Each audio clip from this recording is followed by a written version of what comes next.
नमस्कार बंधुओं, नमस्कार मित्रों। देश विदेश में बैठे हुए, ग्राम में, प्रदेश में, हर जगह सभी हमारे मित्र बंधुओं को आचार्य शुक्ला यूट्यूब में शुभ स्वागत है। सबके लिए सुप्रभातम। मित्रों, आज बहुत ही अच्छी जानकारी और बहुत ही श्रद्धापूर्वक सात्विक सनातनी परंपरा की जो विशेष जानकारी है वो आज आप लोगों को दी जाएगी। मित्रों, उसके लिए क्या है कि शंका के समाधान में सभी लोगों की प्रार्थना और रिक्वेस्ट मेरे पास आई है कि आचार्य शुक्ला जी ये बताइए कि आखिरकार मृत्यु भोज करना अनिवार्य है कि नहीं। मित्रों, आज मैं बंधुओं आपको यही बताऊंगा कि मृत्यु भोज करना अति अनिवार्य है। उसके लिए क्या करना है कि हमें जीव के शांति के लिए, जिस धरा में जीव जन्म लेता है और धरा में आकर के अपने सभी कार्य अपने ढंग से सुचारू रूप से संपन्न करता है, कुछ कार्य अधूरा रह जाता है, कुछ कार्य उसका संपूर्ण हो जाता है, कुछ कार्य करने के पहले ही वो प्रस्थान कर जाता है जीव। मित्रों, हमारे पुराणों में, हमारे शास्त्रों में इसका बखान आया है कि ये कोई रीति रिवाज नहीं है। मित्रों, हमारे शास्त्र सम्मत के प्रमाणित यह विचार आया है कि यह अनिवार्य है कि मृत्यु के बाद में 12 दिन के बाद या त्रयोदश दिन के बाद मृत्यु भोज करना अति अनिवार्य है, क्योंकि एकादश के दिन महापात्र को भोजन कराते हैं जिससे वो जीव तर जाता है। द्वादश में तो 13 ब्राह्मणों को भोजन या त्रयोदश में 13 ब्राह्मणों का भोजन करा करके घर को, कुल को पवित्र किया जाता है और उसमें बंधु बांधवों, नात रिश्तेदार को भी बुला करके मृत्यु भोज का भोजन कराया जाता है। बंधुओं, ये भोजन इसलिए कराया जाता है ताकि हर तरह से ये भोजन का जो फल है और जो सात्विक विचार सनातनी धर्म में हमारे शास्त्रों में, पुराणों में आया है, उसका सही ढंग से हम निर्वाह कर सकें, पालन कर सकें। मित्रों, क्योंकि बंधुओं ध्यान देना, अगर जीवन में सब कुछ अगर आपको प्राप्त करना है तो आपकी 6 चीजें परमात्मा अपने हाथ में रखा है और उसने यही कहा है कि सब कुछ तुम प्राप्त कर सकते हो, लेकिन 6 ये चीजें मेरे हाथ में हैं। कौन कौन सी? कि ये व्याख्या आ गई है रामचरितमानस में। जब भरत जी दशरथ जी के मृत्यु में बड़े विफल हो रहे थे, रो रहे थे, परेशान हो रहे थे, तो उन्होंने अपने गुरु जी से मन में इच्छा जताई कि गुरु कुछ सांत्वना दें। तो गुरु वशिष्ठ जी ने कहा था कि सुनो भरत भावी प्रबल, बिलखि कहो मुनिनाथ, हानि लाभ जीवन मरण, जैसे अप जैसे विधि हाथ। बंधुओं, परमात्मा ने बार बार इशारा कर दिया था, लेकिन तुलसीदास जी भी रामचरितमानस में लिख दिए कि हानि लाभ जीवन मरण, जस अप जस विधि हाथ। ये 6 चीजें परमात्मा के हाथ में है। परमात्मा के ही द्वारा ये 6 चीजें संपन्न कराई जाती हैं। हमें आशीर्वाद देते हैं परमात्मा, तो भगवान की ये बहुत बड़ी कृपा है। अगर हमें दंड देते हैं विधाता, तो ये भी विधाता की बहुत बड़ी कृपा है।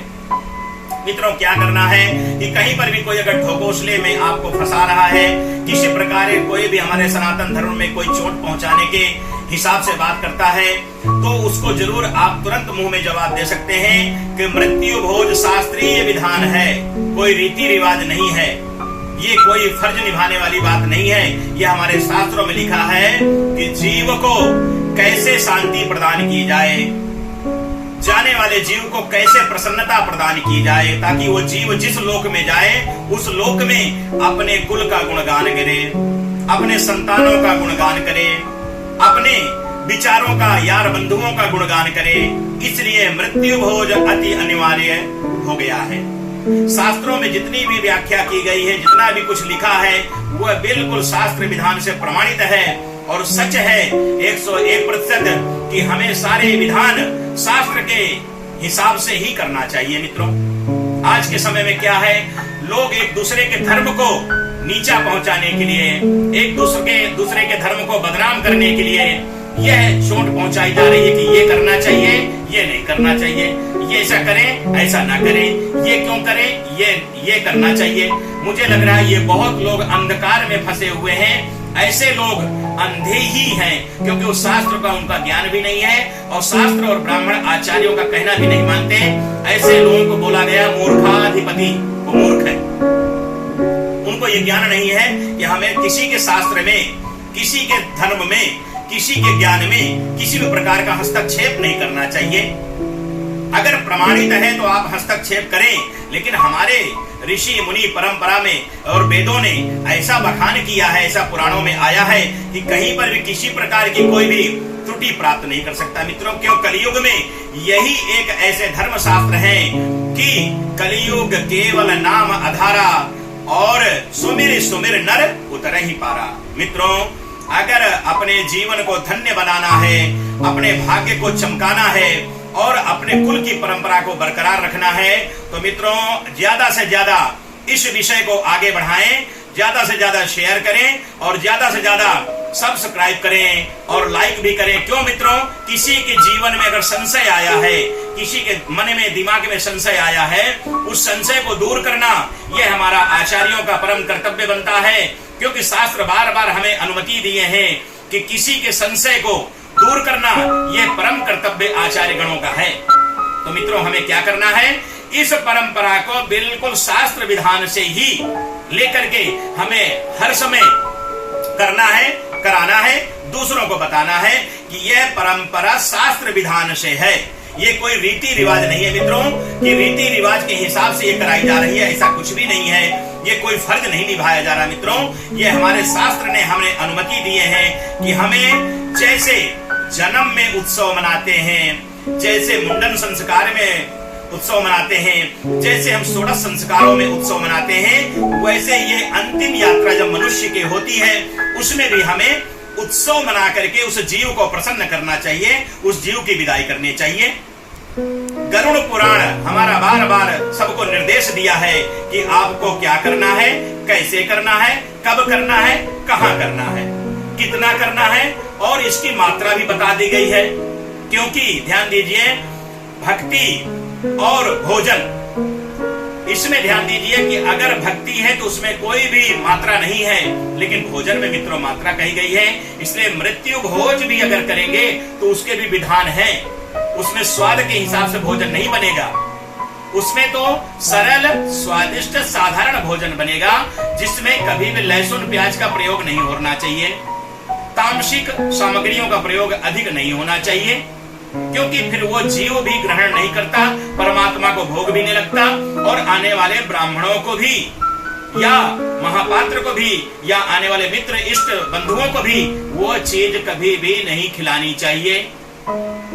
शुद्ध भोज बने। भोज का अर्थ यह है कि जो परमात्मा को स्वीकार हो, जो परमात्मा को पसंद हो, जो परमात्मा उसे हर तरह से ग्रहण करें, ऐसे ही हमें हर तरह के पदार्थ वहां बनाने चाहिए, ताकि वो पदार्थ पहले परमात्मा ग्रहण करते हैं, परमात्मा के बाद फिर ब्राह्मण ग्रहण करते हैं, ब्राह्मण के बाद उस जीव को प्राप्त होता है।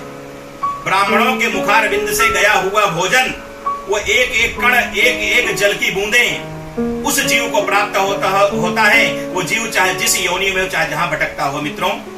इसलिए क्या करना है कि मृत्यु भोज का कभी भी तिरस्कार नहीं करना, अनादर नहीं करना। हर जगह, हर धर्म में, हर कर्म में, हर ज्ञान में हमें अपनी परंपरा को, शास्त्र विधान को कायम रखना है।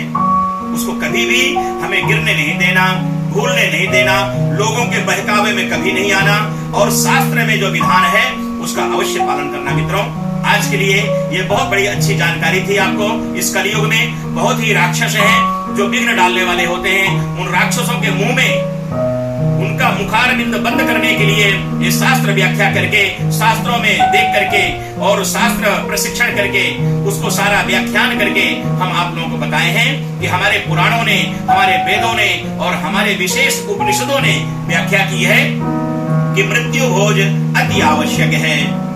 तो मित्रों, आज के लिए बंधुओं, सब लोग इतना जरूर याद रखें, आपको यह प्रयोग जीवन में अपनाना है, आगे की पीढ़ी को बताना है, और जीवन में कभी ये परंपरा न मिटे ऐसे राक्षसों के बारे में भी ध्यान देना है जो आपके जीवन में कभी भी आपके सोच को, आपके विचारों को कभी ठेस न पहुंचा सके, कभी आपके संकल्प को भंग न कर सके। मित्रों, तो आज बहुत ही बड़ी ये जानकारी अद्भुत मुझे देना बहुत जरूरी था, क्योंकि किसी लोगों ने जो प्रार्थना की है कि आचार्य शुक्ला जी इसके बारे में जरूर बताएं कि आखिरकार मृत्यु भोज का क्या परिहार है, या क्या इसकी विघ्न बाधाएं होती हैं जो लोग हमें भड़काते हैं। तो मैं कहूंगा कि राक्षसों का कहना नहीं मानना, मृत्यु भोज सार्थक है, लोक परंपरा के हिसाब से नहीं, ज्ञान परंपरा के हिसाब से है, शास्त्रों में विधान है।